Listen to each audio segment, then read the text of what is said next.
In questi ultimi giorni sono stato contattato da più persone, nel senso una in particolare dal Varesotto e una dall'Emilia Romagna, dove mi hanno chiesto informazioni per creare un clone, diciamo, autorizzato da me dell'associazione Furti in Corso. Furti in Corso, nata inizialmente come pagina Facebook per raccogliere segnalazioni di movimenti sospetti o razzie in case e negozi, con l'aumentare degli iscritti è diventata un'associazione a tutti gli effetti, pronta ora a varcare i confini del Veneto.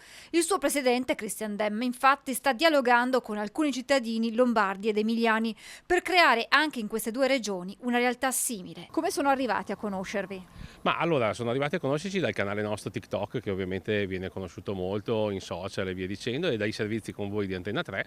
In particolare, ad aver attirato l'attenzione di questi cittadini, il servizio è andato in onda sulla nostra emittente domenica 26 gennaio, quando Demme in diretta aveva parlato della crescente voglia di armarsi da parte dei cittadini che per difendersi dai furti hanno modificato anche le loro abitudini di vita. Tante grazie sempre ad Antenna 3 perché ovviamente sostiene, diciamo, la causa per tutti i cittadini, però è vero anche che questo porta che venga copiata questa associazione, e più è copiata meglio è. E hanno visto che abbiamo fatto all'inizio con una vigilanza, poi con un'attenzione molto più alta, siamo comunque riusciti, almeno quello che dicono all'esterno delle regioni, a dare più sicurezza ai cittadini. Se in ogni regione ci fosse un'associazione di furti in corso potremmo unire le forze e pesare di più, continua Demma, che sogna una manifestazione con migliaia di persone. Poi potremo metterci veramente tutti d'accordo in una grande associazione e poter andare al governo e chiedere spiegazioni. Ma perché no? Magari una manifestazione proprio a Roma, un domani, in un futuro si potrebbe pensare.